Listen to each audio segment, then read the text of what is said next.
The fluorescent lights of the Denver Post basement archives hummed with their usual monotonous rhythm as Marcus Chun stared at the anonymous package on his desk. No return address.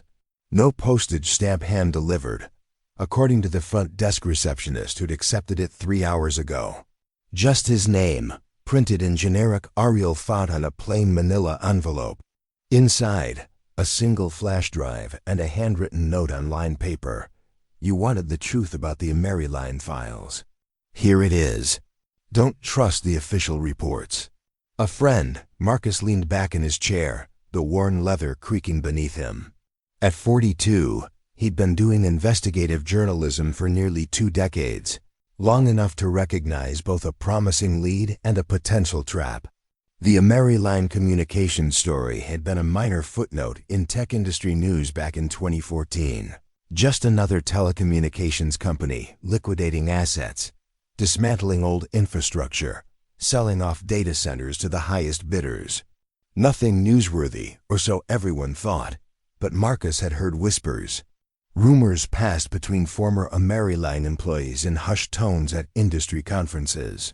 Stories about files that were supposed to have been destroyed, conversations that had been recovered from systems that should have been wiped clean years ago, and 5 unexplained incidents from the early 2000s that had never been properly investigated.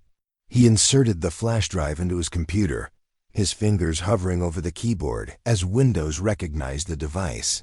A single folder appeared, recovered_logs_investigation. Inside were 5 text files, each labeled with a case name and date, plus a 6th file titled read_first.txt. Marcus opened the README file first. The text was clinical, formatted like a forensic report. Asterisk. These conversation logs were recovered from Maryline Communications backup servers during decommissioning in October 2014. All files were found in a password-protected directory. Merc_corrupted. Recovered_logs. That was not part of standard user data. Each conversation corresponds to a real incident. The official investigations were incomplete. The real explanations were deliberately suppressed. This archive represents the only complete record. Asterisk. Marcus felt the familiar tingle of anticipation that came with uncovering something significant. He opened the first file, Ghost Runner 04_Colorado_2003.txt.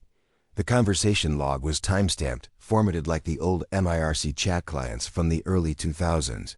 2 users, Ghost Runner 04 and Nightdrive_Kyle, teenagers discussing something they'd been experiencing on Highway 285 outside Denver. Marcus recognized the area immediately. He'd grown up near there, had driven that stretch of road countless times during his own teenage years.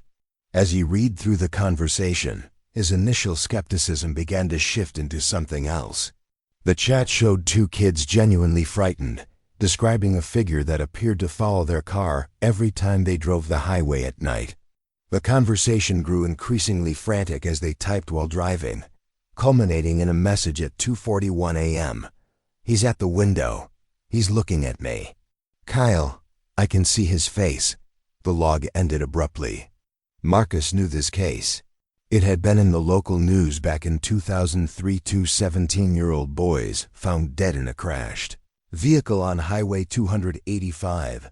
Doors locked from the inside. No signs of another person involved. The coroner's report had listed the cause as carbon monoxide poisoning from a faulty exhaust system, exacerbated by panic and reckless driving. A tragic accident. Case closed. But something about the chat log bothered him. The timestamps, the locations they mentioned, the specific mile markers. He grabbed his phone and pulled up the archived news coverage from November 2003. Official reports stated the boy's car was found at 5:47 a.m. by a highway patrol officer.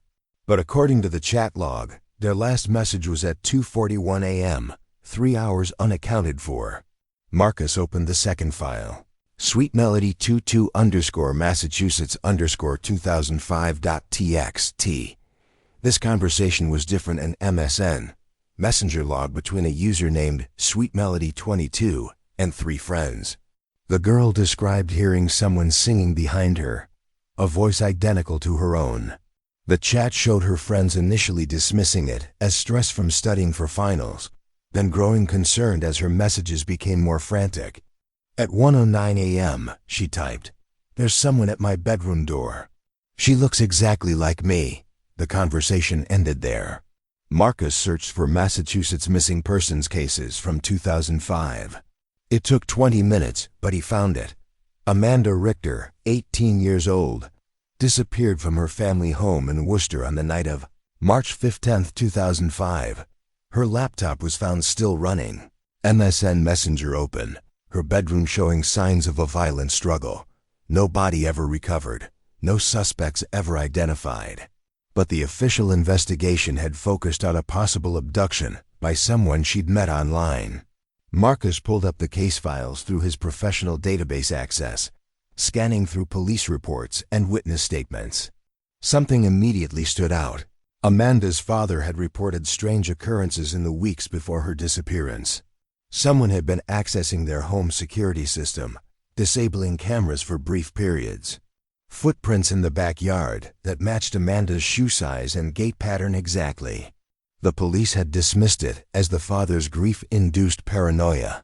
Marcus spent the next 4 hours reading through all 5 files, cross-referencing each one with news archives, police reports, and missing persons databases. Each conversation corresponded to a real case. Each one had been officially closed with explanations that didn't quite fit the evidence. And each one had been investigated by different law enforcement agencies in different states, ensuring no one ever connected the pattern. Until now. By the time Marcus looked up from his computer screen, evening had settled over Denver. The basement archives were empty except for him. The only sound the persistent hum of the fluorescent lights overhead and the distant rumble of the newspaper's printing presses 3 floors above. He knew what he had to do. These cases deserved real answers, not the convenient explanations that had been offered 15 to 20 years ago. 5 families had never received closure. 5 incidents had been swept away as accidents, disappearances, unexplained tragedies. Marcus picked up his phone and dialed a number he hadn't called in almost 6 years. It rang 4 times before a gruff voice answered. "Marcus Chun, didn't think I'd hear from you again. Detective Reeves. I need your help with something. I'm retired, remember? Been fishing more than investigating for the past 3 years. This is important. 5 cases spanning 2002 to 2006. Different states, different circumstances, but all connected through recovered digital evidence. I think someone's been covering up the truth for almost 20 years. There was a long pause on the other end of the line. Marcus could hear the sounds of a television in the background, then a door closing as Reeves moved to a quieter location. What kind of cases are we talking about? Deaths, disappearances, things that were written off as accidents or random crimes, but the evidence doesn't match the official explanations. I have chat logs, Reeves. Conversations that were supposedly deleted but got recovered from backup servers. The timing, the details, none of it adds up with what the investigations concluded. Another pause. Marcus could almost hear the gears turning in his former colleague's mind. Before his retirement, Detective Raymond Reeves had been one of the most thorough investigators in the Denver PD, known for his refusal to accept easy answers when the evidence pointed elsewhere. "Send me what you've got." "I'll take a look," Marcus smiled. "I'll do better than that. How do you feel about a road trip? We're going to need to visit the actual locations, talk to people who were involved in the original investigations. This is bigger than just reading reports." "Marcus, I'm 61 years old. My road trip days are Colorado, Nevada, Washington, Illinois, and Massachusetts. 5 states. 2 weeks, maybe 3. Your expertise, my resources. And at the end of it, we give 5 families the truth they deserved 20 years ago." The silence stretched longer this time. Marcus waited, knowing that despite Reeves' protests about retirement and fishing trips, The detective had never been good at walking away from an unsolved case. It was what had earned him respect throughout his career, and what had ultimately driven him to retire early, the weight of cases that remained open, questions that remained unanswered. "When do we leave?" Reeves finally asked. "Tomorrow morning." "I'll pick you up at 7. Make it 8. "And you're buying coffee." Marcus hung up and returned to the files on his screen. 5 conversations, 5 incidents. And somewhere in the digital footprints left behind, the truth was waiting to be uncovered.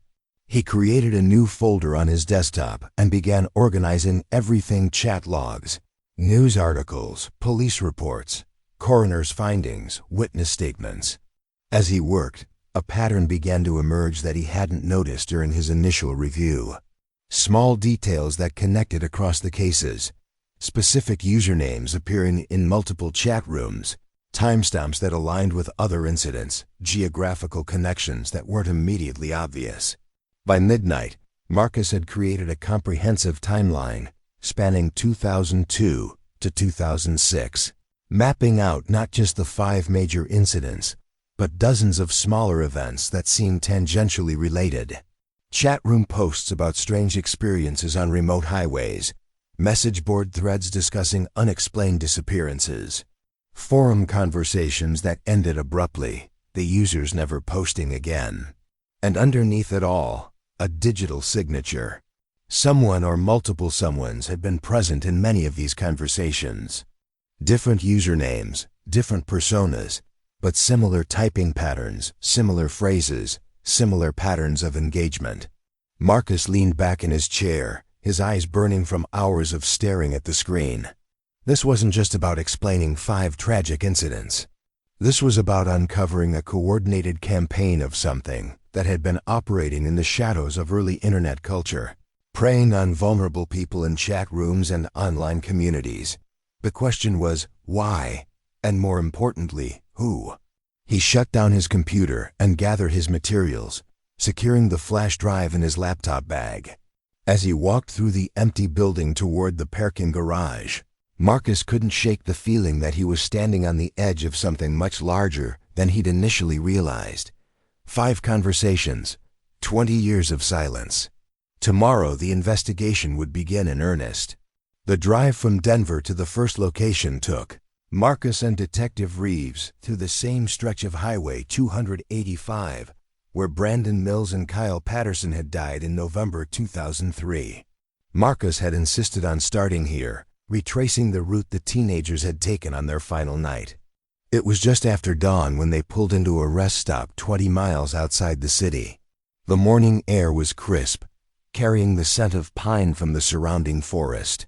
Reeves stood beside the rental car, studying a printed map of the highway with the meticulous attention to detail that had defined his career. According to the original police report, Reeves said, tapping the map with his finger, the boy's car was found here, at mile marker 227. But the chat log shows they were typing about seeing this figure at mile marker 185. That's a 42-mile stretch of road.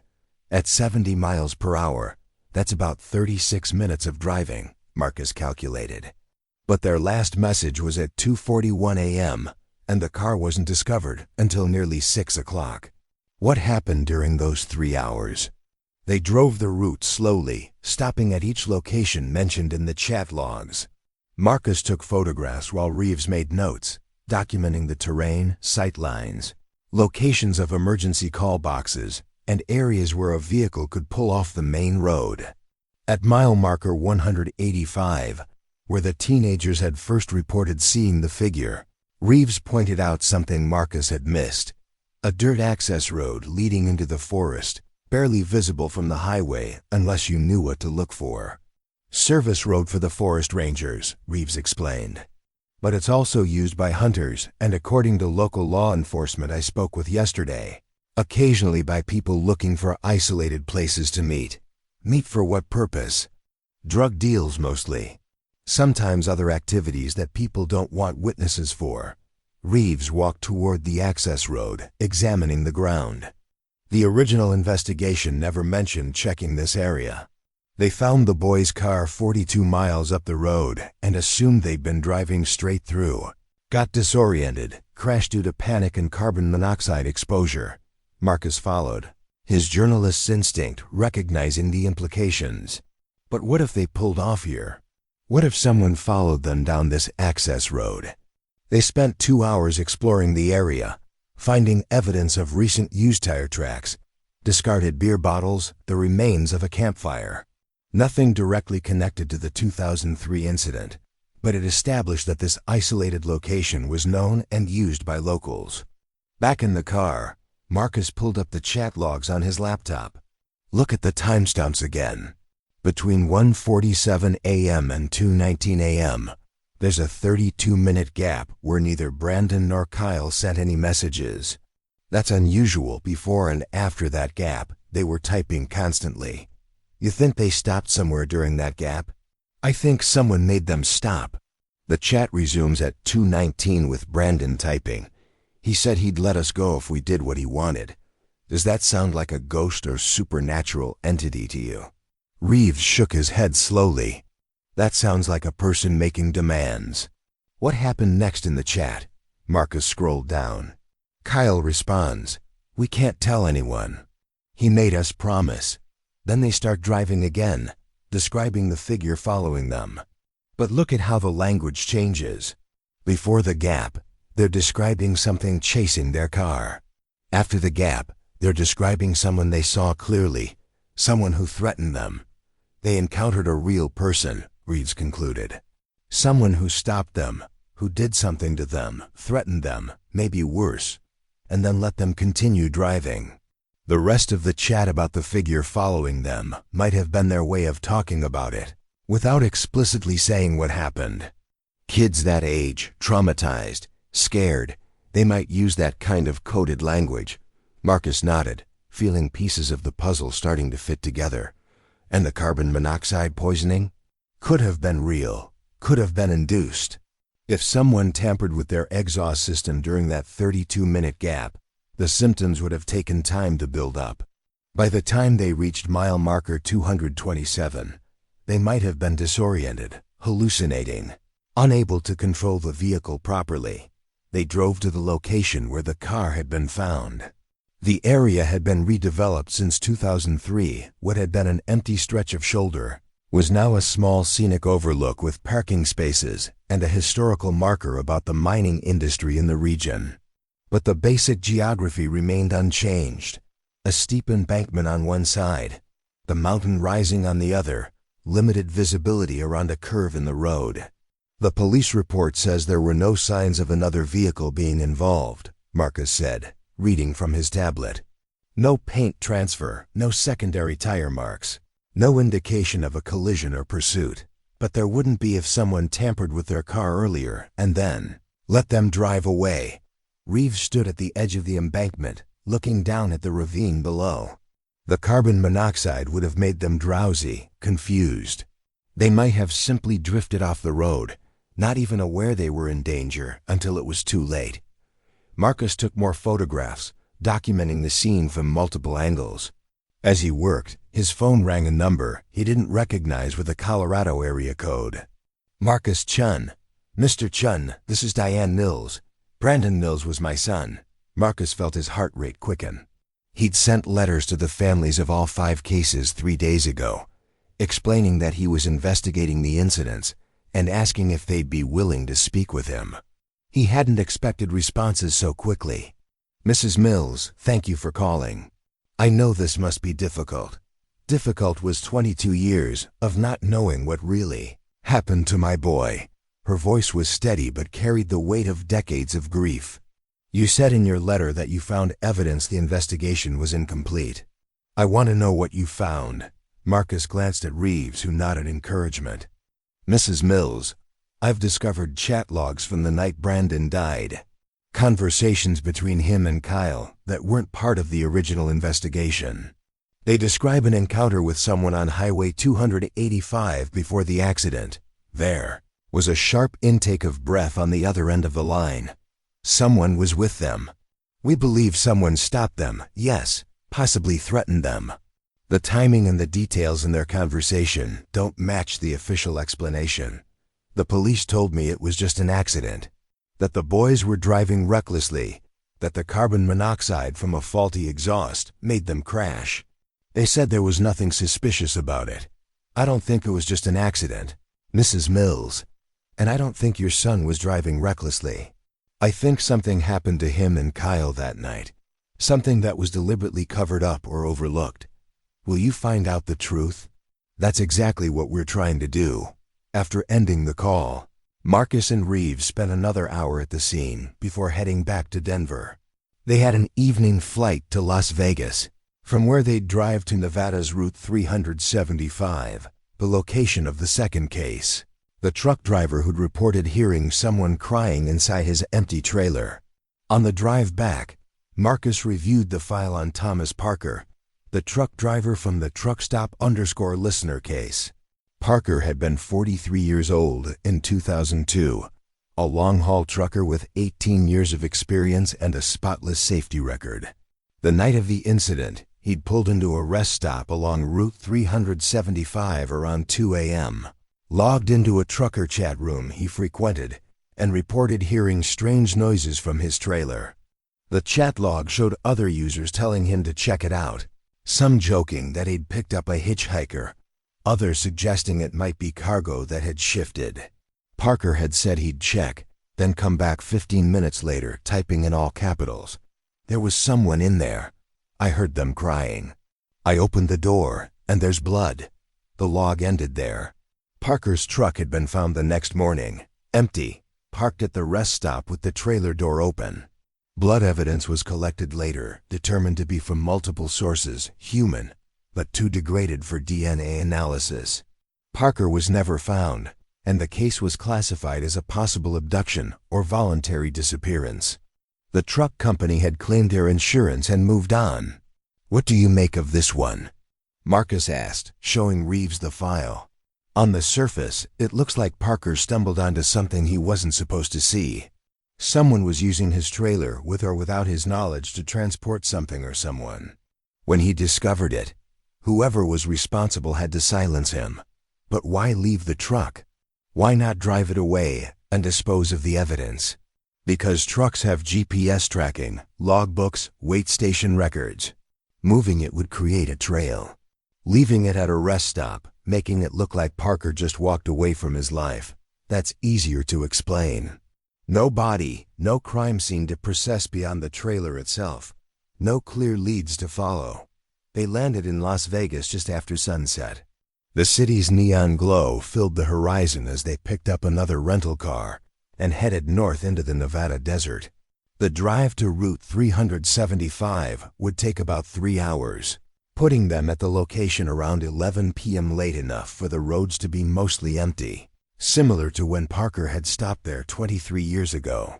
The desert night was vast and dark, the sky overhead scattered with stars that were impossible to see in Denver's light pollution. Marcus drove while Reeves navigated, following the same route Parker would have taken on his regular runs between Las Vegas and Salt Lake City. "This stretch of road has a reputation," Reeves said, reading from notes he'd compiled. "UFO enthusiasts call it the extraterrestrial highway. It's remote, very little traffic at night, and the nearest town is 40 miles away. If you wanted to conduct illegal activities with minimal risk of witnesses, this would be an ideal location." "What kind of illegal activities?" "Human trafficking. Drug smuggling.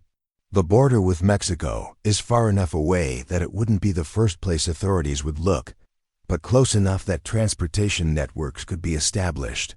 And truck drivers, especially independent contractors like Parker, would be perfect unwitting accomplices.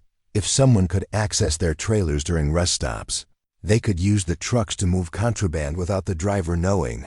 Marcus felt the pieces starting to connect in a disturbing pattern. All 5 of these cases involve isolated locations. Remote highways, empty homes late at night, truck stops in the middle of nowhere. Places where someone could operate without being seen. And they all involve people who were online, participating in chat rooms and messaging services. Which means someone could have been monitoring these conversations, identifying potential targets or potential witnesses. The rest stop where Parker's truck had been found was exactly as described in the police reports. A small paved area with restroom facilities, a few picnic tables, and a large parking lot designed for commercial vehicles. At this hour, it was completely empty except for their car and one other vehicle, a sedan with Utah plates, parked near the restrooms. They pulled into a space near where Parker's truck would have been, and Marcus immediately noticed something the police report hadn't mentioned: clear sight lines to the highway in both directions. From this position, you could see headlights approaching from miles away, giving plenty of warning if someone needed to avoid detection. Reeves was examining the area where the trailer door would have been opened. The police report mentions blood evidence, but doesn't specify where exactly it was found. Inside the trailer? On the ground? On the door itself? Marcus pulled up photographs from the original investigation on his tablet.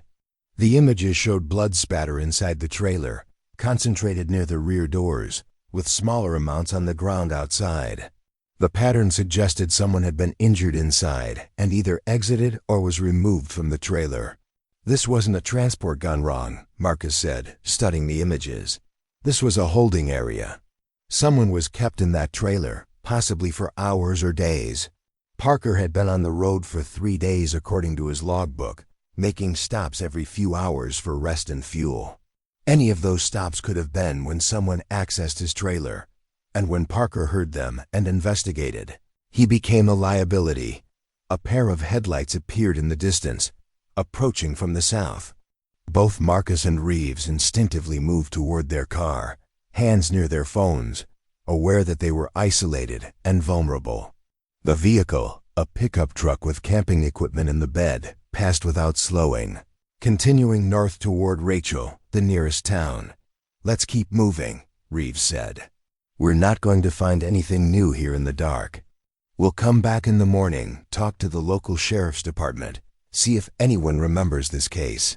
They drove to Rachel, population 54, and checked into the only motel in town. Marcus spent the next 3 hours going through the remaining case files, looking for additional connections. The more he read, the more convinced he became that these weren't isolated incidents, but parts of a larger operation. The case from Illinois, BlindUser_13, was particularly disturbing. According to the chat logs, a user claiming to be blind had joined an IRC channel and begun describing what other users were doing, despite supposedly being unable to see. The conversation showed increasing panic as the blind user demonstrated knowledge that shouldn't have been possible, describing specific details about users' homes, their activities, even reading text from their screens. At 3:22 a.m., the user had typed, "The shadow entered your house first." The user he was addressing, screen name Chicago native _77, had stopped responding. Later investigation revealed that a house fire had occurred at that exact time at an address in suburban Chicago. The resident, 24-year-old David Brennan, had died in the blaze. The fire marshal's report listed the cause as arson, but no suspects were ever identified. Marcus had managed to obtain the complete police file through his contacts at the Chicago Tribune. The investigation had revealed disturbing details. Brennan's computer was still running when firefighters arrived, showing an IRC client with the conversation still displayed on screen. Someone had sent him multiple messages after the fire started, as if taunting him while he tried to escape. But what bothered Marcus most was a detail buried in the forensic report: evidence of remote access software on Brennan's computer, installed approximately 2 weeks before the fire. Someone had been monitoring his activity, watching through his webcam, reading his messages. The blind user wasn't blind at all. He was someone who had hacked into multiple user systems and was using that access to terrorize them. Marcus pulled up the username, BlindUser_13.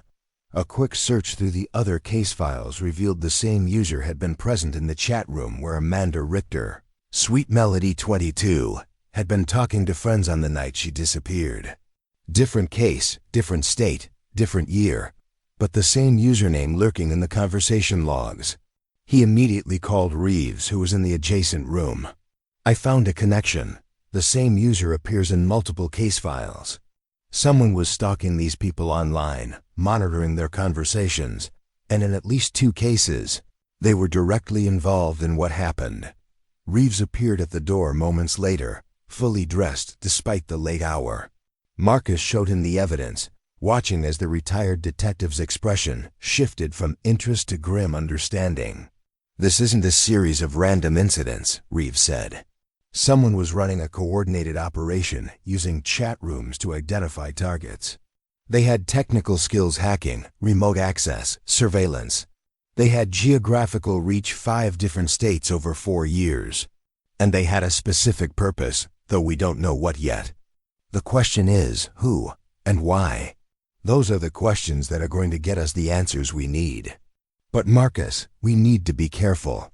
If someone went to this much effort to cover their tracks, if they're sophisticated enough to operate across multiple states without getting caught, they're not going to be happy about us digging into this."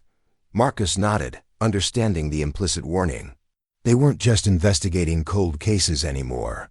They were potentially uncovering evidence of an organized criminal operation, one that had successfully evaded detection for 2 decades. He saved his work and shut down his laptop, suddenly aware of the vulnerability of their position. A small motel in the middle of the Nevada desert, investigating cases that someone had worked hard to bury. The same feeling he'd had in the Denver Post basement returned, the sense of standing on the edge of something much larger and more dangerous than he'd initially realized. "Get some rest," Reeves said. "Tomorrow we talk to local law enforcement, then we head to Washington for the last case. After that, we'll have enough information to start looking for patterns in the perpetrator's behavior, not just the victims." As Marcus tried to sleep, his mind kept returning to the chat logs, the conversations that had ended so abruptly, the lives that had been cut short or destroyed. 5 conversations. 5 families still waiting for answers. And somewhere, possibly still active after all these years, someone who had turned early internet chat rooms into hunting grounds. Tomorrow they would continue following the trail. But tonight, Marcus couldn't shake the feeling that by investigating these cases, they might have already drawn the attention of whoever was responsible. He got up and double-checked the locks on his door, then positioned his laptop bag, where he'd immediately notice if someone tried to enter the room. Old habits from years of investigative work, precautions that suddenly felt more necessary than they had in a long time. Outside, the Nevada desert was silent except for the distant sound of trucks on the highway, continuing their routes through the night, just as Thomas Parker had been doing when his life intersected with something dark and dangerous hidden in the American landscape. The drive to Seattle took Marcus and Reeves through some of the most remote stretches of highway in the Pacific Northwest. They'd spent the previous 2 days in Rachel, Nevada, interviewing retired law enforcement officers and tracking down former employees of the truck company Thomas Parker had worked for. The information they'd gathered was illuminating and disturbing in equal measure.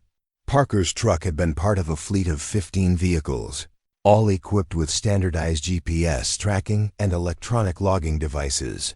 But according to a former dispatcher Marcus had located in Henderson, the tracking system had experienced glitches during multiple trips in late 2001 and early 2002. Periods where vehicles would show stationary for hours when drivers reported being in transit, or show movement when drivers were confirmed to be at rest stops. Someone was manipulating the tracking data, Reeves had concluded, creating gaps where activities could occur without being recorded or monitored. Now, as they crossed into Washington State, Marcus was reviewing the final case file. The Echo Room. This incident from 2004 had resulted in 3 deaths. College students who'd been participating in an online game that had gone catastrophically wrong. According to the chat logs, 3 friends, Jason Alvarez, Nina Chun, and Michael Torres, had been playing something called Echo Chamber, supposedly a paranormal experiment popular in certain internet forums. The premise was simple: ask a question into the void and wait for an echo response. But on the night of August 17, 2004, Something had changed. The responses had become specific, personal, threatening. The chat log showed escalating panic as the echo began predicting how each person would die, providing details that couldn't be randomly generated. At 3:57 a.m., all 3 users had gone offline simultaneously. Neighbors reported hearing a loud crash from the house where they'd been gathered, followed by what one witness described as an animal sound, something being dragged across the floor. Police had found the house's front door forced open from the inside. The frame splintered as if something had broken out rather than broken in. All 3 students were found dead in the living room, their laptops still running, showing the final moments of the chat. The official cause of death was listed as carbon monoxide poisoning from a malfunctioning heater, with the door damage explained as an attempted escape. But Marcus had obtained the complete toxicology reports through a Freedom of Information request, and they told a different story. The carbon monoxide levels were elevated, yes, but not high enough to cause death in healthy young adults.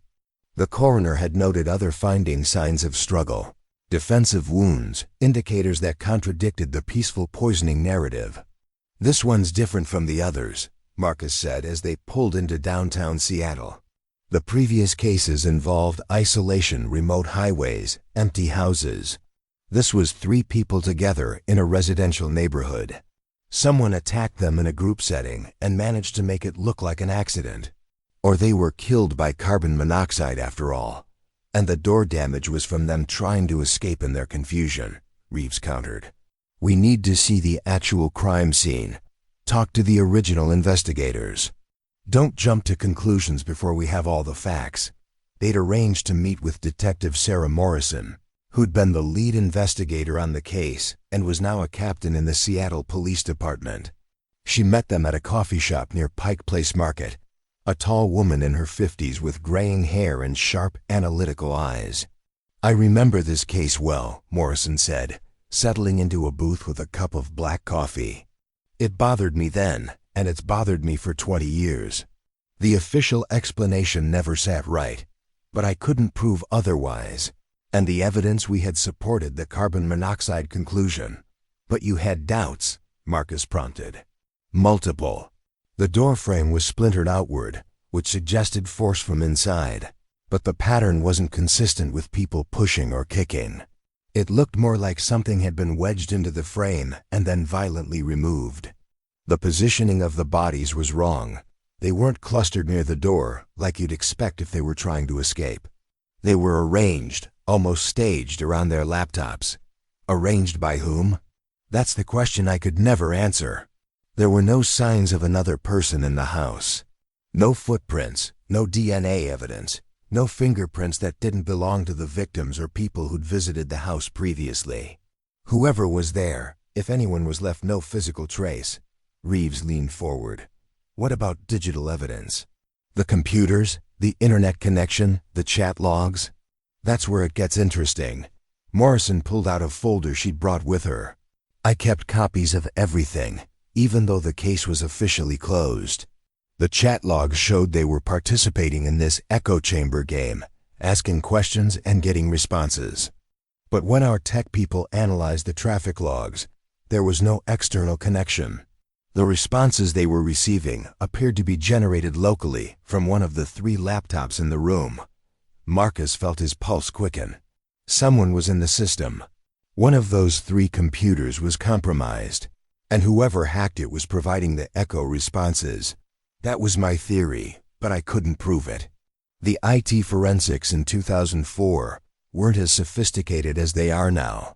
The 3 laptops were examined, but no remote access software was found, no evidence of intrusion.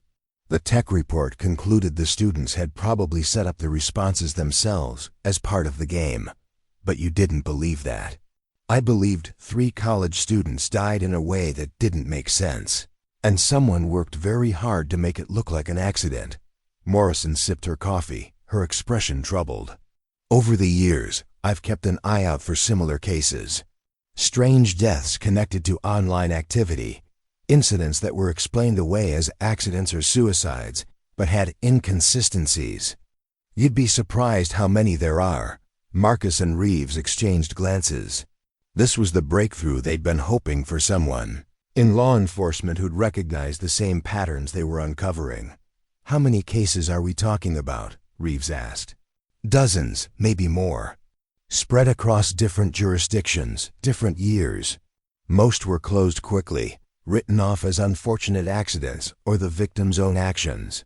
But when you start looking at the details, the common elements, the timeline, the digital footprints, patterns emerge." She spread several documents across the table. Case summaries, incident reports, news clippings. Marcus recognized some of them from his own research, but Morrison had others he'd never seen before. 2001 to 2007, Morrison said, tapping the documents. "That's the main cluster. After 2007, incidents drop off significantly. Either whoever was responsible stopped, got caught for something else, or went dormant." Marcus pulled out his laptop and opened his compiled case files. "We've identified 5 major incidents from that period, all connected through recovered chat logs. Each one involves people who were active in online communities, chat rooms, messaging services. Each one has an official explanation that doesn't quite fit the evidence." He showed Morrison the files. Ghostrunner04, Sweet Melody 22, Truckstop_listener, Blinduser_13, and The Echo Room. As she read through them, her expression shifted from interest to recognition. "I've seen references to some of these cases. The Massachusetts disappearance was in FBI databases because it crossed state lines. The Nevada truck driver case was flagged by the Department of Transportation. But I never knew they were connected." She looked up at Marcus and Reeves. "This is bigger than 5 cases.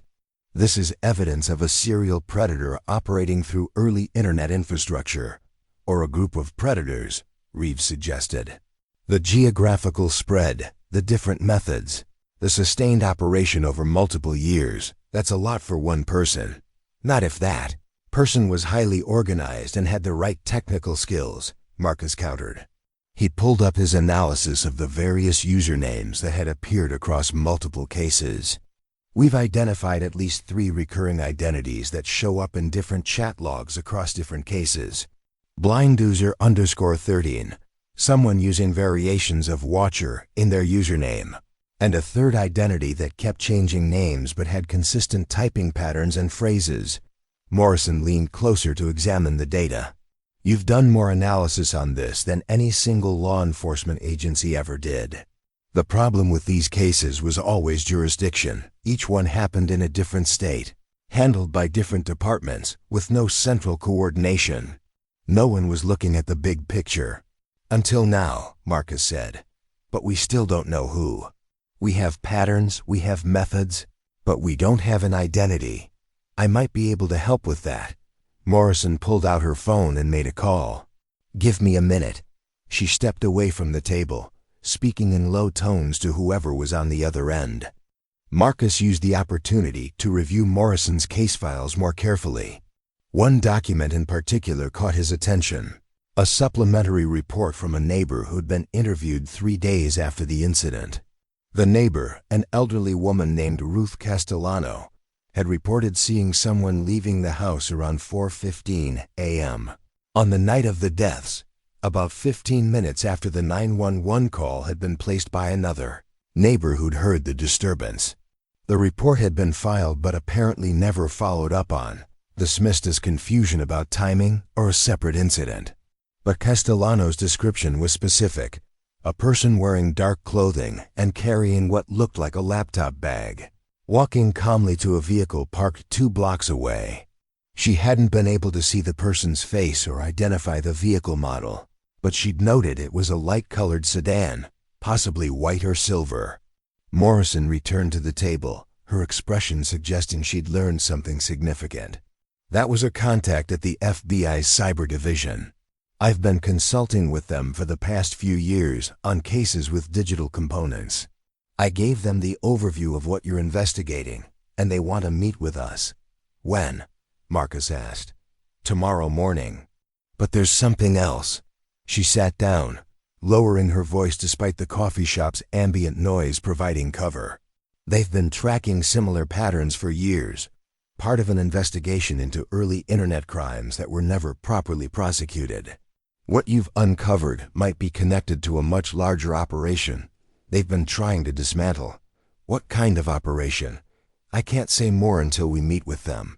But Marcus, Detective Reeves, what you're doing, bringing these cases to light, this could break open investigations that have been cold for 20 years. The meeting was set for 10 a.m. the next day at the FBI Seattle field office. Marcus and Reeves spent the afternoon visiting the house where Jason Alvarez, Nina Chun, and Michael Torres had died, now occupied by a different family who knew nothing of its history.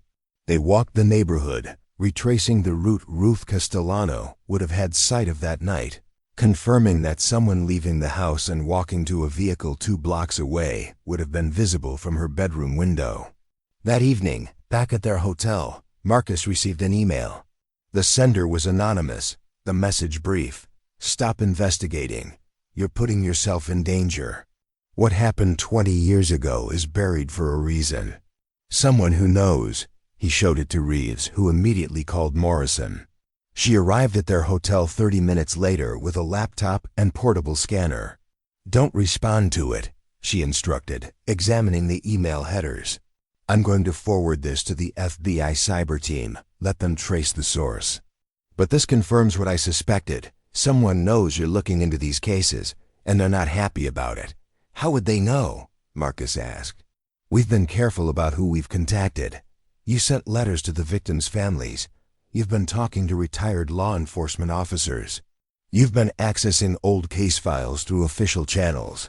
Any of those interactions could have triggered an alert if someone was monitoring for inquiries into these specific cases." Reeves stood at the window, looking out over the Seattle skyline. "Which means whoever sent this is either the person responsible for the original incidents or someone protecting them. Either way, we're getting close to something they don't want exposed. That's why we're meeting with the FBI tomorrow," Morrison said. "You need federal protection and resources. This is beyond what local investigative journalism and retired detective work can safely handle." Marcus stared at the email, reading it again. The phrasing bothered him. Buried for a reason. Not left alone or forgotten, but buried, implying active concealment, deliberate suppression of information.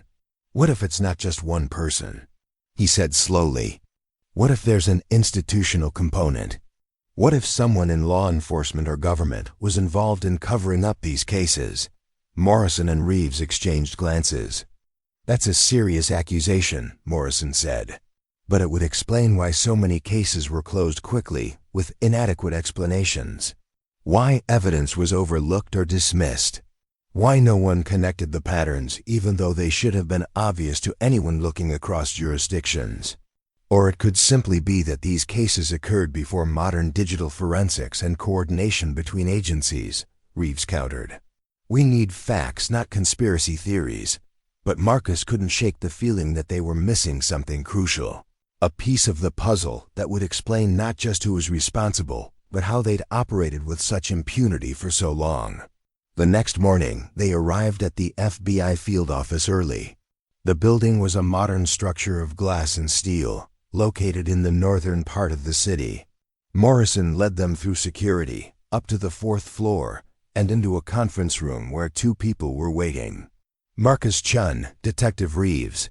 This is Special Agent Linda Park and Special Agent David Okonkwo from our cyber division," Morrison introduced them. Park was in her early 40s, with short black hair and the precise manner of someone who'd spent years building cases brick by brick. Okonkwo was younger, perhaps mid-30s, with an easy smile that didn't quite hide the intensity in his eyes. "Thank you for coming in," Park said once they were all seated. "Captain Morrison has briefed us on your investigation, and what you've uncovered aligns with something we've been working on for the past 7 years. She pulled up a presentation on the room's large monitor. The first slide showed a timeline from 1998 to 2008, with dozens of red dots marking locations across the United States. Each dot represents an incident that fits a specific profile: young adults or teenagers, active in online communities, Deaths or disappearances officially classified as accidents or random crimes, but with digital evidence suggesting premeditation and targeting. Marcus felt his breath catch. The 5 cases he'd been investigating were on this map, but they were surrounded by dozens of others. How many? He asked. 73 confirmed incidents, Okonkwo said. Another 147 possibles that fit some but not all criteria. The main cluster is 2001 to 2006, with outliers before and after. All cases involve some component of digital interaction: chat rooms, messaging services, online gaming, early social media. Do you know who's responsible? Park shook her head. Not definitively. We have theories, profiles, partial identities used online. But every time we get close to a breakthrough, the trail goes cold. Whoever orchestrated this was extremely sophisticated, used multiple layers of anonymization, and had extensive knowledge of how law enforcement investigated cybercrimes in that era. You think they stopped? The incident rate drops dramatically after 2007. We don't know if that's because the perpetrator ceased activities, was incarcerated for other crimes, or simply moved to other methods that we haven't identified yet. Reeves leaned forward. Why are you telling us this? If the FBI has been investigating for 7 years, why share information with a journalist and a retired detective? Because you've found something we haven't, Park said. She pulled up images of the chat logs Marcus had received. These recovered conversations from the Ameriline servers. We knew that company had been involved somehow. Their infrastructure was used in multiple incidents, but when they went bankrupt and liquidated, the data was supposed to have been destroyed. Whoever sent you these files kept them preserved for 20 years and chose now to release them, which suggests someone inside Ameriline was involved, Marcus said, understanding dawning. Either as a perpetrator or as someone who knew what was happening and documented it. Exactly. And that's why we need your help. You have a source who's willing to share information. Someone who might know more than what's in those 5 files. If we can identify them, bring them in willingly to provide testimony and evidence, we might finally be able to close these cases. Park pulled up another slide, this one showing personnel records. Ameriline Communications employed 347 people at its peak in 2003. IT staff, network administrators, data center technicians, customer service representatives, executives, support staff. Many of them had access to user communications, either as part of their jobs or through exploiting system vulnerabilities. You're saying the person responsible might have been an employee, Marcus said, or multiple employees working together. We've narrowed the suspect pool to 47 individuals who had the necessary access and technical skills. But without more evidence, we can't move forward with investigations that might alert them we're looking. Okonkwo pulled up a different file. The anonymous package you received 3 days ago. It was postmarked from Boulder, Colorado, but the paper and envelope are generic office supplies available anywhere. No DNA evidence, no fingerprints, no digital trace on the flash drive itself. Whoever sent it knows how to avoid leaving traces. But they want the truth to come out, Marcus said. Otherwise, why send it at all? Guilt, revenge, or a sense of justice that doesn't extend to self-exposure, Park suggested. People who commit or witness crimes often struggle with the burden of knowledge. After 20 years, seeing these cases remain unsolved, families still suffering, that guilt can become overwhelming. Morrison spoke up. What do you need from Marcus and Detective Reeves? Continued investigation, but with FBI coordination and protection.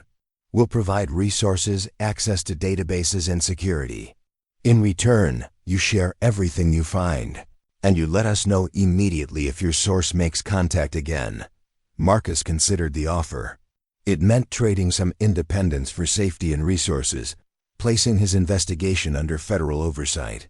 But it also meant access to information he couldn't obtain on his own and protection against whoever had sent that threatening email. I want full access to the FBI's case files, he said. Everything you have on the 73 confirmed incidents and the possibles. I can't investigate effectively if I'm only seeing part of the picture. Park and Okonkwo exchanged glances, then nodded. Agreed. But everything you learn is off the record until we clear it for publication. These cases involve ongoing investigations and potentially living suspects. We can't have information leaked prematurely. Understood. They spent the next 3 hours going through the FBI's compiled evidence. The scope was staggering: cases from California to Maine, from Texas to Michigan, all linked by similar patterns of digital targeting and ambiguous circumstances. The Bureau had been building this case file for years, slowly connecting incidents that local law enforcement had closed independently. One detail that emerged was particularly significant. Ameriline Communications had provided internet services to 64 of the 73 confirmed victim locations. That was far beyond statistical coincidence. Someone was using Ameriline's infrastructure to identify, track, and target victims, Reeves concluded. They had internal access to user data, communication logs, even account passwords.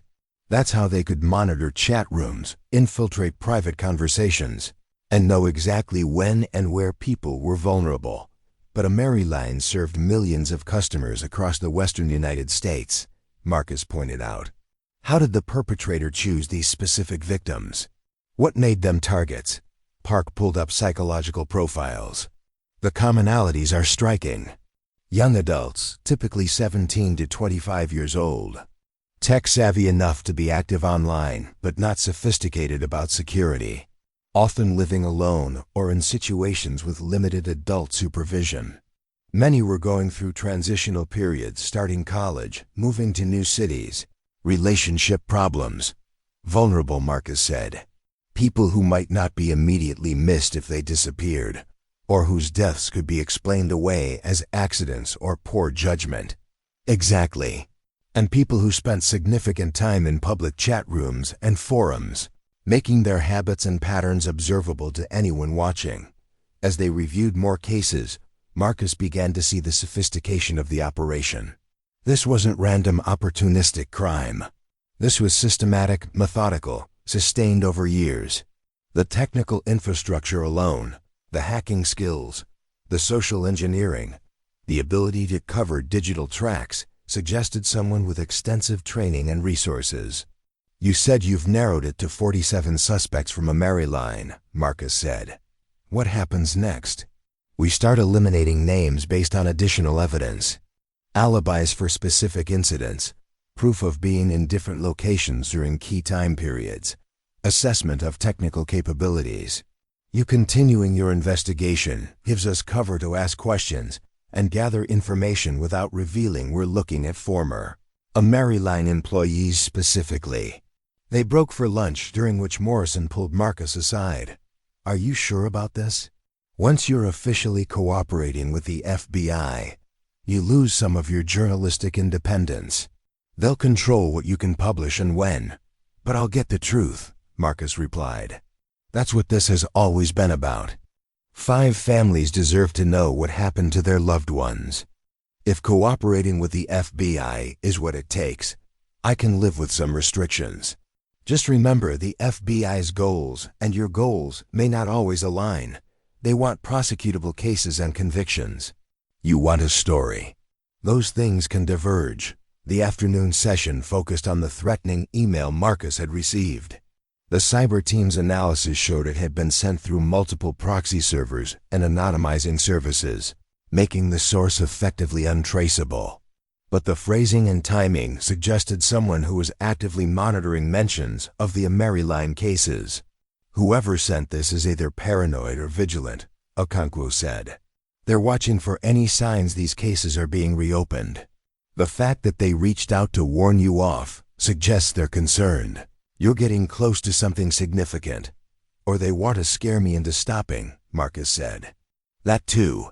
But threats like this usually have the opposite effect on investigative journalists. If they were smart, they'd stay silent and hope you lost interest. The fact that they made contact means they're worried. As the meeting concluded, Park handed Marcus a secure phone. Use this for all communications related to the investigation. It's encrypted and monitored by our team. If your source contacts you again, if you receive any more threats, if you discover anything significant, call immediately." Driving back to their hotel, Marcus felt the weight of what they'd uncovered. This wasn't just about 5 cases anymore. They were part of a much larger investigation into a serial predator or predators who'd exploited the early internet to target vulnerable people for years. "What do you think?" Reeves asked. "I think we've opened a door we can't close," Marcus replied. "And I think whoever sent me those files knew exactly what would happen. They wanted someone to see the connections, to start asking questions, to bring federal attention to cases that had been buried. But why you? Why not send the files directly to the FBI?" "Because a journalist makes noise. A journalist publishes stories that generate public interest and pressure.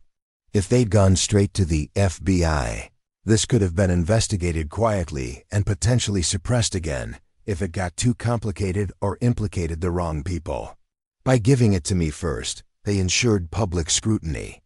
They spent the evening in their hotel, Marcus writing up detailed notes while Reeves compiled a chronological timeline of all 73 confirmed incidents. The patterns were clearer now with the full data set. Peaks of activity in spring and fall, corresponding to college semesters. Geographic clustering around a Maryline's main service areas. A preference for victims who lived alone or were temporarily isolated. Around midnight, Marcus's secure phone rang.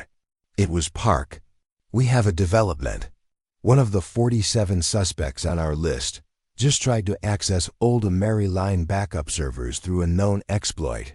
The servers don't exist anymore. We've been running a honeypot, a fake system designed to detect unauthorized access attempts. Did you identify them?" "Yes, Raymond Keller, former senior network administrator at Maryline from 1999 to 2006. He left the company just before the bankruptcy, moved to Canada, and has been working in cybersecurity ever since.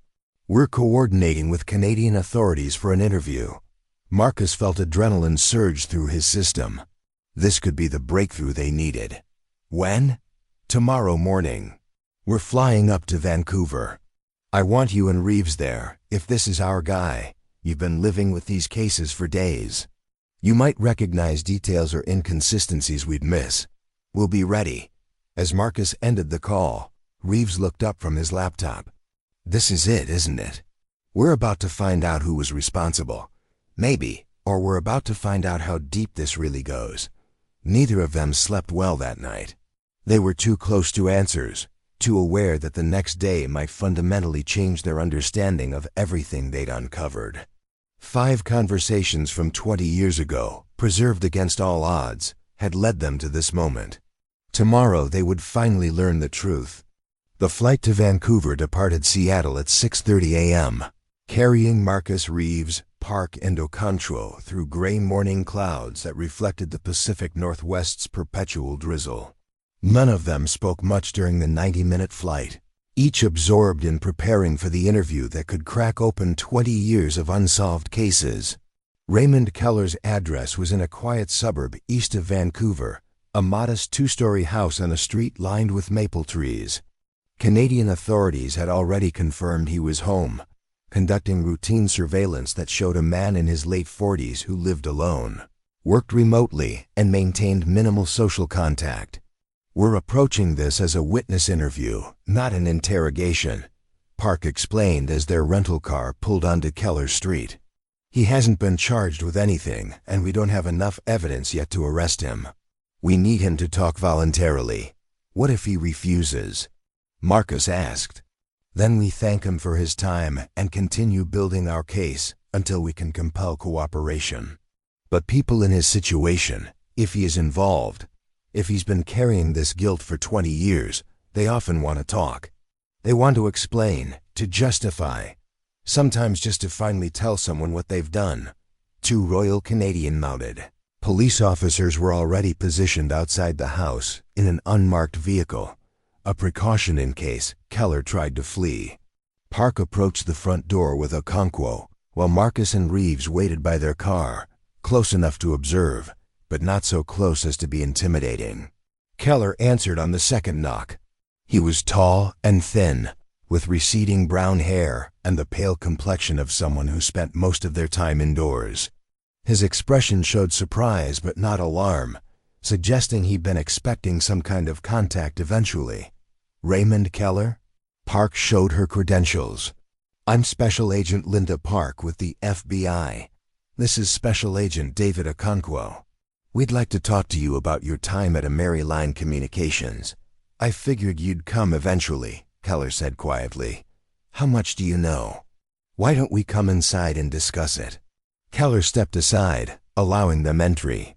Marcus and Reeves followed, moving into a living room that was meticulously organized, almost obsessively clean.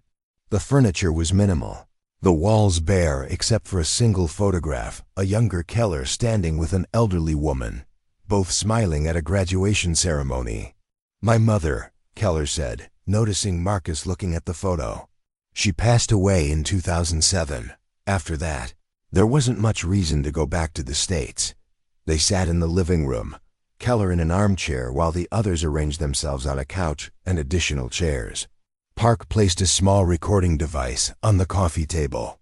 This conversation is being recorded, she said. You're not under arrest and you're free to end this interview at any time. You can also request an attorney be present. Do you understand? I understand. Keller's hands were shaking slightly, but his voice was steady. I've known this day would come for 20 years. In some ways, I'm relieved. Why don't you start by telling us about your role at Ameriline? Okonkwo suggested, his tone conversational rather than accusatory. I was a senior network administrator from 1999 to 2006. I managed the data center operations, oversaw backup systems, handled security protocols. I had root access to all servers, including the communication platforms, chat services, email, message boards. That's a lot of access, Park observed. It was necessary for the job. Ameriline was growing fast in the late 90s and early 2000s. We were adding thousands of customers every month, expanding into new markets. The infrastructure needed constant maintenance and oversight, and that access allowed you to monitor user communications. Keller was silent for a long moment, his gaze distant. When he spoke again, his voice was barely above a whisper. It wasn't supposed to happen the way it did. I never intended.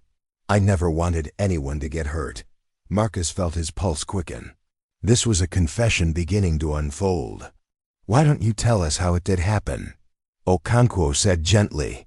It started as curiosity, just ...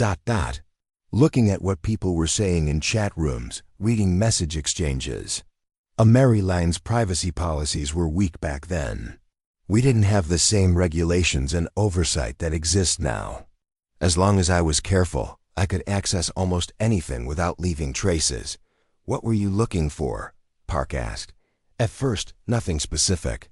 It was like reading a book or watching a show. People's lives, their dramas, their secrets. But then I started noticing patterns. People who were vulnerable, isolated, who shared too much information online. And I realized how easy it would be to ... interact with them, to become part of their digital lives without them knowing who I really was. You created fake identities, Reeves said, speaking for the first time. Keller nodded. Multiple personas. Different chat rooms, different servers. I could be any one teenager, college student, truck driver, whoever fit the situation. And because I had back-end access, I could manipulate things. Make messages appear to come from certain IPs, alter timestamps, create the appearance of multiple people when it was just me. Marcus pulled out his laptop and opened the chat logs. Tell us about Blinduser_13. Keller's expression shifted to something like pain. That was one of my personas. I used it in several chat rooms over a couple of years. The blind part was a gimmick. It made people less suspicious when I demonstrated knowledge I shouldn't have had. They assumed I was gifted, psychic, special. Not that I was literally reading their screens through remote access software. You hacked into people's computers, Park stated. Yes, It wasn't difficult with the tools available and the poor security most people had back then. I could install keyloggers, activate webcams, monitor everything they did online. And because I controlled parts of AmeriLine's infrastructure, I could hide my tracks in the legitimate system traffic. Why? Marcus asked, unable to keep the anger from his voice. Why target these people? What were you hoping to achieve? Control, Keller said simply. The ability to influence people's lives without them knowing I existed. It was intoxicating. I could make things happen just by typing messages, by manipulating what they saw online. I convinced myself I wasn't really hurting anyone, just playing games, conducting social experiments. But people died, Reeves said flatly. People disappeared. Families were destroyed. That's not a game. Keller's composure cracked, tears beginning to stream down his face. I know that now. I knew it then, but I couldn't stop. It was like an addiction. Each time I successfully manipulated someone, each time I proved I could control a situation, I needed to do it again to prove to myself I was that powerful, that smart. Park leaned forward. Walk us through specific cases. Start with Brandon Mills and Kyle Patterson in Colorado, November 2003. Keller wiped his eyes, his voice hollow as he began recounting events from 2 decades ago. I'd been monitoring their chat activity for about 3 weeks. They were typical teenagers, rebellious, looking for excitement, active in urban legend forums. They'd posted about driving Highway 285 at night, looking for paranormal experiences. So you gave them one, Marcus said. I created the Ghost Runner persona and started messaging them, building up this mythology of a figure that haunted that specific highway. I fed them details based on real local legends, made it feel authentic. Then I arranged to meet them in person, not just online. You were there that night, Reeves said. I was. I drove from Denver to that access road off Highway 285. I'd scouted the location previously, knew it was isolated enough for what I had planned. I flagged them down, played the part of someone in distress who needed help. They pulled over because they were decent kids who thought they were helping someone. What did you do to them? I held them at that location for about 30 minutes. I told them I knew about their online activities, that I'd been watching them. I wanted to see how they'd react, how frightened they'd be when they realized the ghost they'd been discussing was real, or at least that's how they'd perceive me. And then I tampered with their exhaust system. Nothing obvious, just loosened some connections so carbon monoxide would leak into the cabin while they drove. I told them if they reported what happened, if they told anyone about meeting me, I'd find them again. Then I let them go. The room was silent except for the soft whir of the recording device. Marcus felt sick, imagining those 2 terrified teenagers driving through the night, not knowing they were slowly being poisoned, typing desperate messages to each other as their cognitive function deteriorated. You murdered them, Park said. I didn't think they'd die. I thought they'd just get sick, maybe crash the car at low speed, nothing fatal. I didn't account for how long they'd keep driving, how the closed environment would concentrate the gas. By the time I realized what had happened, when I heard about their deaths on the news, it was too late. But you didn't stop, Okonkwo said. The Colorado incident was in November 2003. You continued for at least 3 more years after that. Keller's hands clenched into fists. I should have stopped. Every rational part of me knew I should turn myself in, confess, face the consequences. But I couldn't. I was terrified of losing my freedom, my life. And part of me, the sick part I've spent years trying to understand, wanted to see if I could get away with it, if I could keep operating without getting caught. Park pulled out files on the other cases. Tell us about Amanda Richter, Massachusetts, March 2005. That one was different. I didn't plan for her to disappear. I'd been monitoring her computer for weeks, learning her routines, her vulnerabilities. The duplicate thing, that was psychological manipulation. I used video editing software to create clips of her from her own webcam footage, then played them back while she was at her computer. From her perspective, it looked like someone identical to her was in her home. But someone was in her home, Marcus interjected. The evidence showed a physical struggle. That wasn't supposed to happen either. I'd arranged for an associate to enter the house while she was distracted by what was happening on her computer. The plan was just to move some things around, create physical proof that someone had been there. But Amanda fought back. There was a struggle, and my associate panicked. What happened to Amanda? Park's voice was sharp. I don't know. I swear I don't know. My associate called me in a panic, said things had gone wrong, that they'd had to deal with the situation. I never got details. I didn't want details. After that night, I cut ties with that person completely. We need a name. Keller shook his head. I don't have one. We only communicated online, through encrypted channels that no longer exist. I never met them in person, never saw their face, never knew their real identity. That was part of the arrangement, complete anonymity. Marcus couldn't contain his frustration. How can you not know who helped you kidnap and possibly kill someone? Because knowing made me complicit in a different way. If I didn't know their identity, I could tell myself I wasn't fully responsible for what they did. It was twisted logic. I realize that now. But at the time, it was how I rationalized continuing. They spent the next 3 hours going through each case in detail. Keller's confession was comprehensive, almost cathartic, as if he'd been waiting for this opportunity to finally unburden himself. He described the systematic nature of his operations, identifying vulnerable targets through chat room monitoring, researching their backgrounds through public records and social media, planning interventions that would appear accidental or unexplainable. The truck driver case, Thomas Parker, had been about eliminating a potential witness. Parker's trailer had been used without his knowledge to transport something Keller refused to specify. When Parker discovered evidence of the unauthorized use, Keller had arranged for him to be intercepted at that Nevada rest stop. What was being transported? Park demanded. I don't know. That was part of the arrangement with my associates. I provided the logistics. They provided the labor and execution. I didn't ask questions about what or who was being moved. Associates plural, Reeves noted. How many people were involved in this operation? At least 4 that I directly coordinated with, maybe more in the extended network. We operated in cells. I only knew the people I directly communicated with, and they only knew me. If anyone got caught, they couldn't compromise the entire operation. This was organized crime, Park said. Human trafficking, drug smuggling, murder. You weren't just a lone hacker playing games. You were part of a criminal network. I was the technical facilitator, Keller admitted. They needed someone with access to telecommunications infrastructure, someone who could monitor communications and identify opportunities. I provided that service in exchange for compensation. Money, Okonkwo said flatly.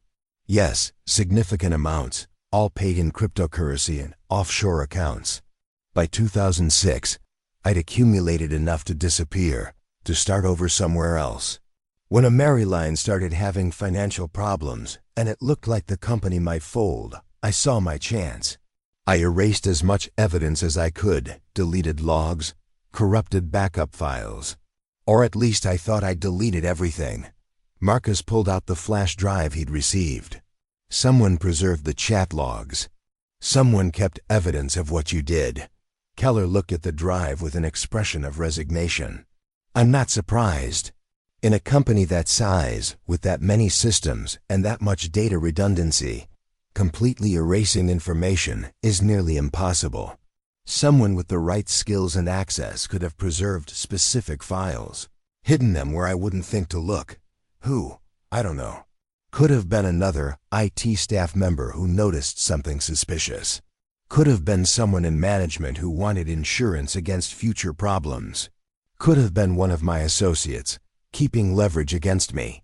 Park stood up and paced to the window, looking out at the quiet Canadian suburb.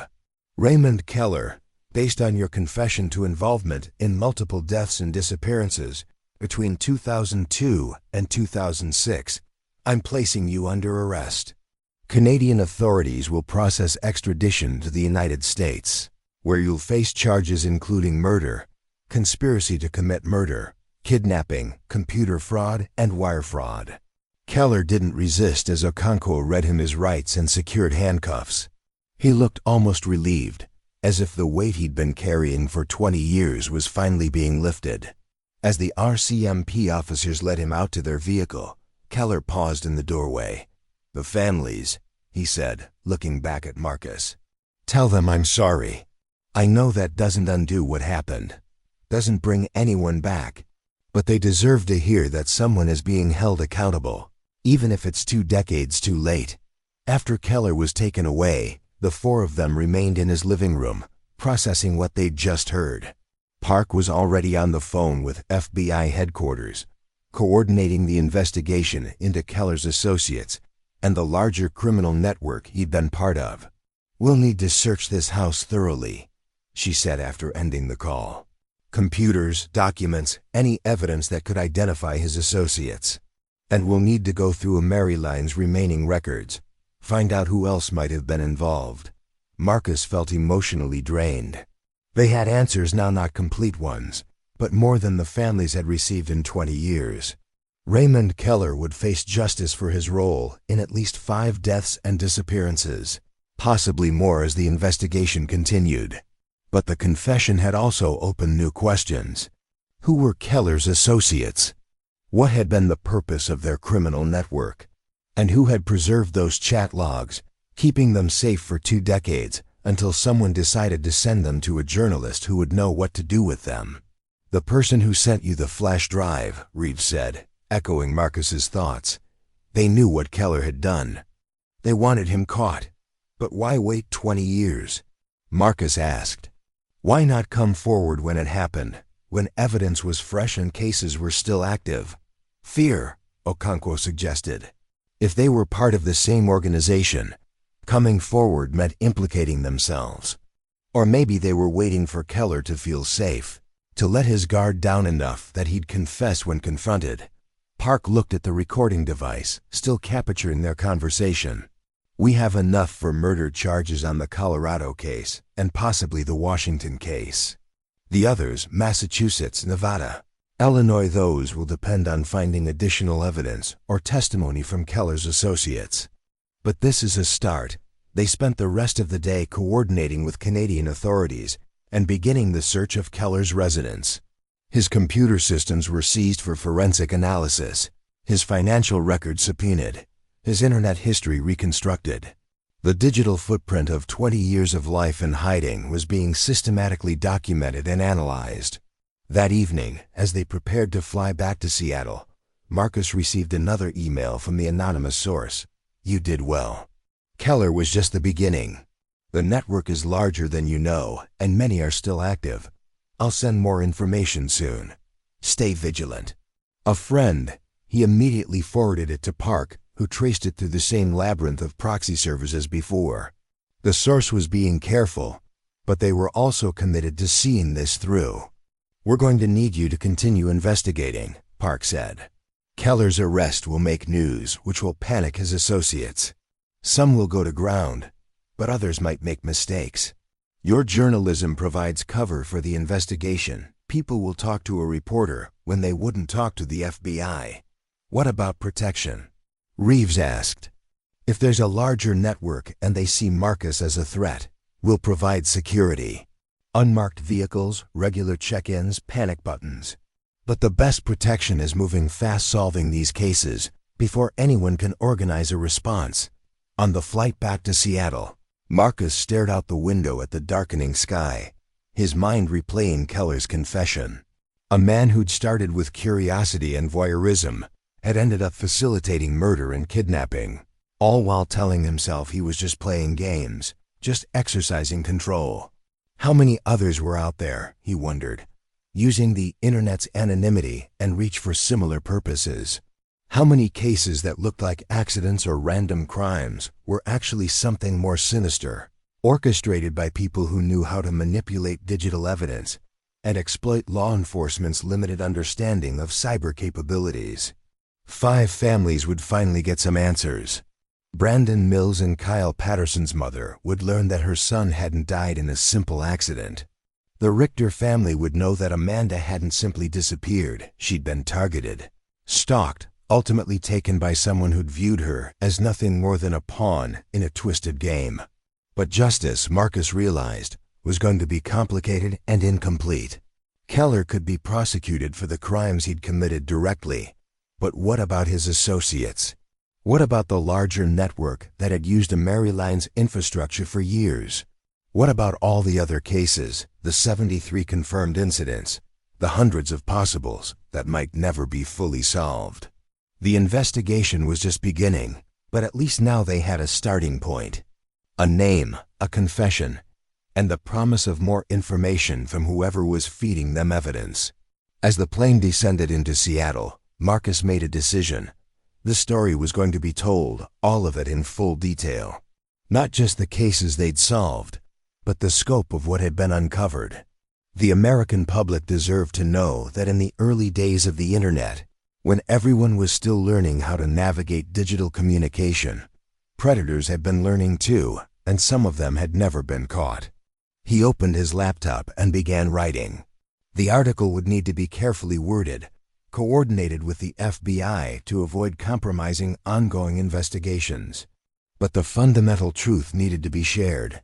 5 conversations from 20 years ago had revealed a much larger darkness, one that had been operating in plain sight while everyone assumed the internet was just a new frontier of harmless communication. The truth, as always, was more complicated and more disturbing than anyone had imagined. 3 months after Raymond Keller's arrest, Marcus Chun stood in front of a packed auditorium at Columbia University's journalism school, preparing to give a lecture about his investigation. The story he'd published in a 4-part series for the Denver Post had won multiple awards and sparked a national conversation about internet safety, cybercrime, and the cases that had gone unsolved during the early days of digital communication. But more importantly, it had prompted action. The FBI had arrested 4 of Keller's associates based on evidence found in his Vancouver residence. 2 were former Ameriline employees, 1 had been a contract programmer, and the 4th was a logistics coordinator who'd arranged the physical aspects of their operations. All 4 had accepted plea deals in exchange for providing testimony about the larger network they'd been part of. The investigation was ongoing, with connections emerging to other criminal operations across North America and internationally. What had started as 5 chat room conversations had become a case study in how organized crime had adapted to the digital age, exploiting new technologies before law enforcement understood how to respond. The lesson here, Marcus said to the assembled students, is that good journalism means following the evidence wherever it leads, even when the story gets bigger and more complex than you initially imagined. When I received that anonymous flash drive, I thought I was investigating 5 cold cases. What I uncovered was a systematic operation that had claimed dozens of lives and operated with impunity for years. A student raised her hand. What about your source? The person who sent you the files, have they come forward? No. The FBI is still trying to identify them, but they've been extremely careful about covering their tracks. What we do know is that they've continued to provide information. 3 more data packages have arrived over the past 3 months, each containing evidence related to the larger criminal network Keller was part of. Why do you think they're staying anonymous? Another student asked. Self-preservation, most likely.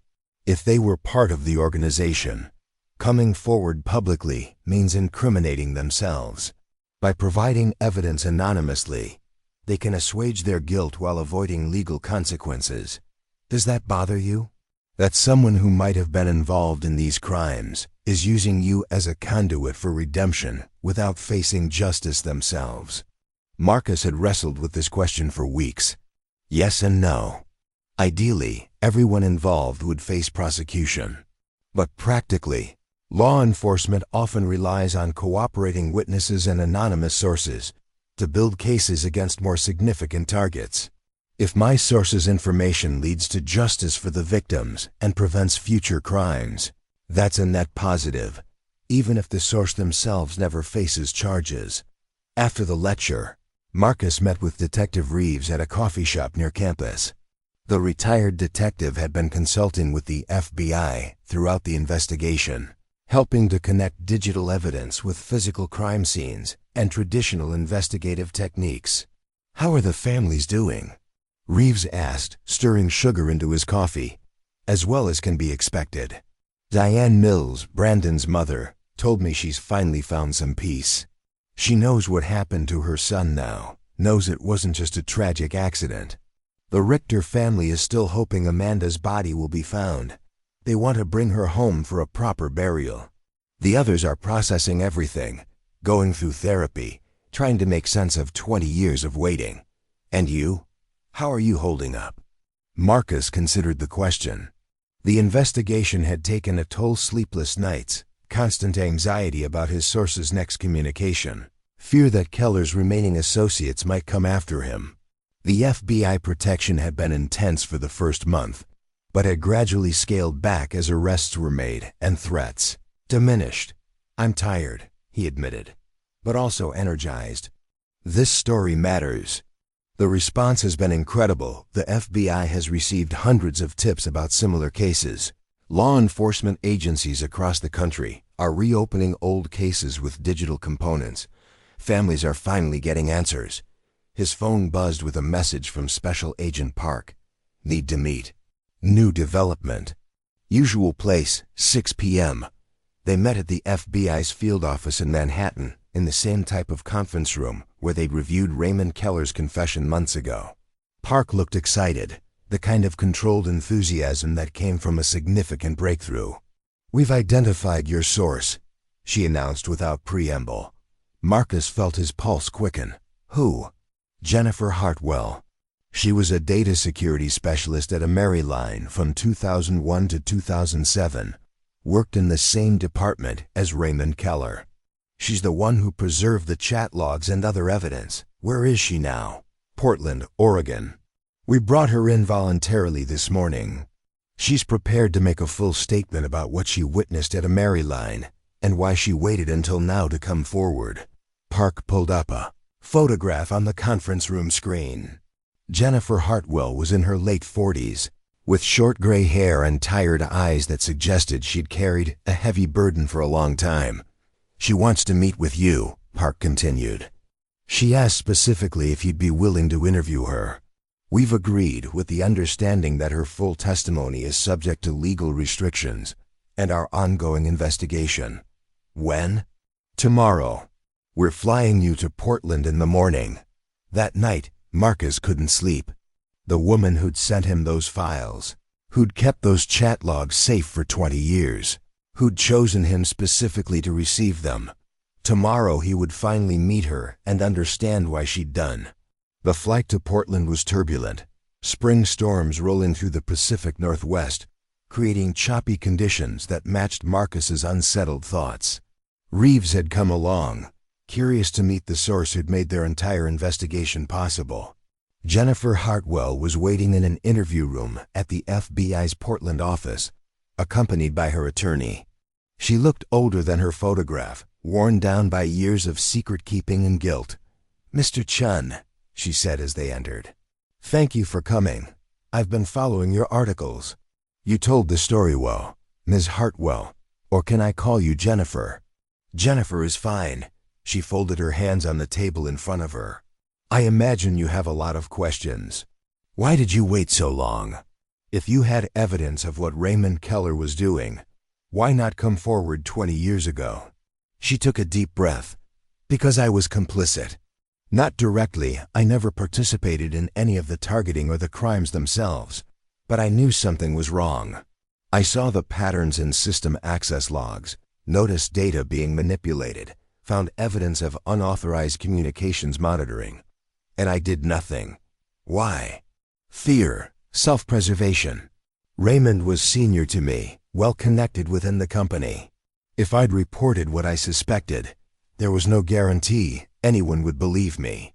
And if they did investigate and found proof, my own career would have been destroyed for not reporting it sooner.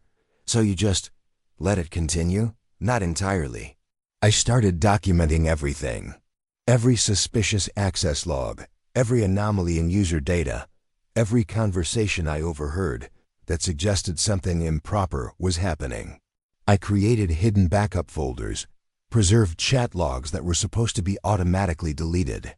I told myself that someday, when I was safe, when I had enough evidence to prove what was happening, I'd come forward. Reeves leaned forward. What changed? Why send the files to Marcus now? My mother died last year. She'd been sick for a long time, and taking care of her was my life. When she was gone, I had to face all the decisions I'd made, all the times I'd chosen silence over action. I started thinking about the families who never got answers, the cases that were closed with false explanations. Jennifer's voice wavered. I realized I'd been waiting for the perfect moment to come forward, but there is no perfect moment. Every day I waited was another day those families suffered. So I made copies of the files I'd preserved, researched journalists who'd covered similar cases, and chose you. Why me specifically? Your background in investigative journalism, your reputation for thoroughness, and something I saw in an older article you'd written about unsolved cases in Colorado. You cared about the victims, about their families. You weren't just chasing a sensational story. I knew if I gave you this evidence, you'd pursue it properly. Marcus felt a complex mix of emotions, gratitude for her trust, frustration at decades of silence, understanding of the difficult position she'd been in. Tell me about Raymond Keller. What was he like to work with? Brilliant, charismatic, terrifying once you realized what he was capable of. He had this way of making you feel like you were part of something important. Like the work we were doing at Ameriline was cutting edge and significant, but underneath that, there was something cold. He viewed people as data points, problems to be solved or exploited. Did you ever confront him? Once, in 2005, after the Amanda Richter case made national news. I'd seen evidence that her computer had been accessed remotely through Ameriline systems. I went to Raymond's office and asked him directly if he knew anything about it. What did he say? He laughed. Just laughed, and then asked me if I really wanted to know the answer. He said some questions were better left unasked, especially by people who wanted to keep their jobs and their reputations intact. It was a clear threat, but you stayed. I stayed, and I documented. I created insurance. If anything happened to me, if Raymond ever decided I was a liability, the evidence would automatically be released. That's how I justified my silence. As long as I was alive and had that leverage, I was protecting myself and preserving evidence that could eventually be used. Jennifer pulled out a folder and slid it across the table. This is everything I have. Chat logs, access records, financial transaction data, internal emails. Everything that proves what Raymond did and implicates his associates. I'm giving it all to the FBI and to you, Mr. Chun. No more secrets. No more silence. Marcus opened the folder. It was comprehensive, thousands of pages of documentation, meticulously organized and annotated. This was the work of someone who'd spent 20 years preparing for this moment. There's one more thing, Jennifer said quietly. The network Raymond was part of it was bigger than what's been uncovered so far. The 4 associates who've been arrested, they were just one cell. There were others, in different regions, using different methods, but coordinating through the same general structure. Park, who'd been listening from the corner of the room, stepped forward. How many cells? At least 6 that I had evidence of, maybe more. They operated independently most of the time, but there were coordination meetings, encrypted communications, shared resources. It was organized like a business with Raymond as one of several regional managers. Who was running the overall operation? I never found out. Raymond was careful about that. He referred to them only as management in the few internal messages I saw. But whoever they were, they had significant resources and reach. This wasn't amateur hour. This was professional criminal enterprise using cutting-edge technology for the time. The implications were staggering. If Jennifer was right, the investigation they'd been conducting was just scratching the surface. Raymond Keller and his immediate associates were just one part of a much larger operation that might still be active in some form. Where do we go from here? Marcus asked. You keep investigating, Park said. With Jennifer's evidence, we can expand the investigation, look for connections to other cases, other regions. And you keep writing. Your articles have generated more leads and tips than we can process. Public awareness is forcing cases to be reopened, putting pressure on jurisdictions to coordinate better. Jennifer looked at Marcus directly. I made terrible choices. I let fear override conscience for 20 years. I can't undo that. Can't bring back the people who died or disappeared. But I can at least ensure their stories are told, that people understand what happened to them wasn't their fault. They were targeted by sophisticated predators who exploited the early internet's vulnerabilities. Your testimony will help prosecute the people responsible, Reeves said. That's not nothing. It's not enough. But it's what I can offer now. They spent several more hours going through Jennifer's evidence, with FBI forensic analysts documenting and cataloging everything. The sheer volume of data was overwhelming evidence of crimes spanning multiple states and years. Financial records showing money laundering and criminal proceeds, communications that implicated dozens of individuals. As evening approached, Marcus found himself alone with Jennifer for a few minutes while the FBI staff prepared next steps for her protective custody. She'd agreed to enter witness protection, given the risk from remaining members of the criminal network. Do you regret sending me those files? Marcus asked. Jennifer shook her head. I regret not doing it 20 years ago. But no, I don't regret the decision itself. You did what I should have done. You pursued the truth and made sure it came to light. That's more than I managed for most of my life. What will you do now? Testify, cooperate with the investigation. Try to help however I can. Beyond that ... She shrugged. I don't know. Start over somewhere, somehow. Try to be better than I was. Marcus flew back to New York that night, his laptop bag heavy with copies of Jennifer's documentation. The story was far from over, if anything. It was expanding into something even more complex and far-reaching than he'd imagined. Over the next several weeks, additional arrests were made.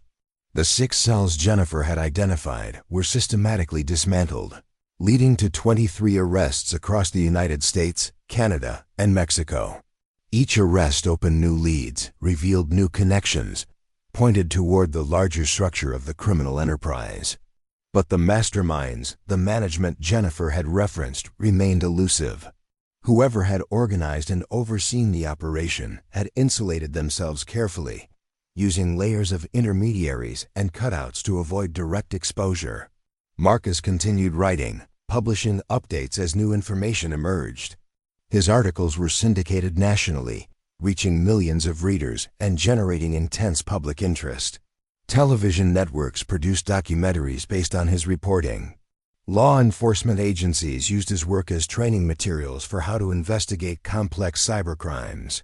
The families of the victims found some measure of closure, though nothing could truly compensate for their losses. Diane Mills established a foundation in her son's name to support families of cybercrime victims. The Richter family finally received Amanda's remains after one of the arrested associates provided information about where she'd been buried. The other families grieved, processed, and slowly began to heal.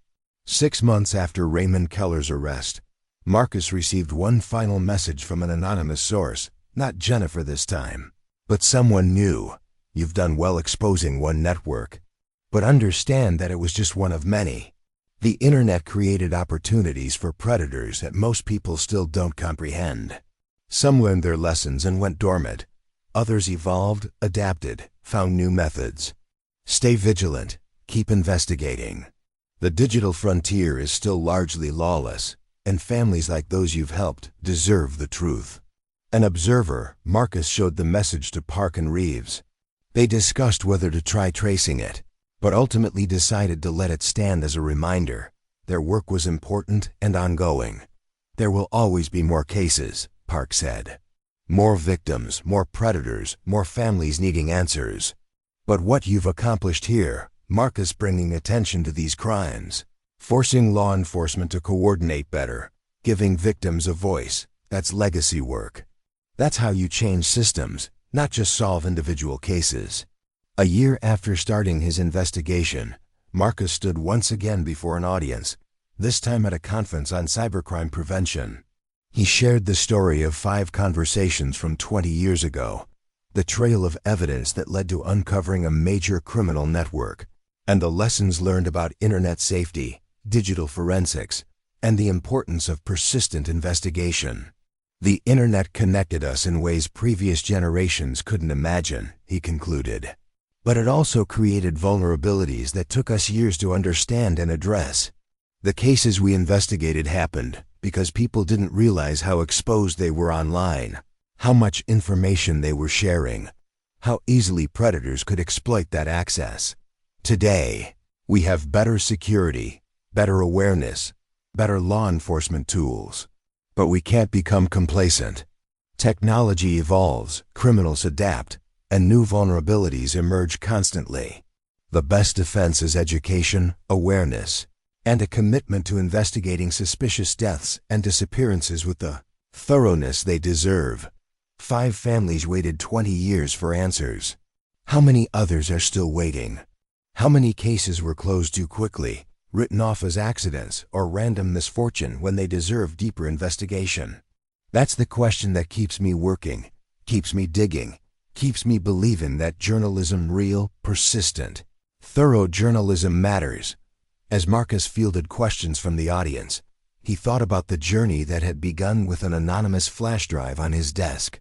5 conversations, 5 lives cut short or destroyed, and a chain of events that had led to dozens of arrests, hundreds of cases being reopened, and systemic changes in how law enforcement approached cybercrimes.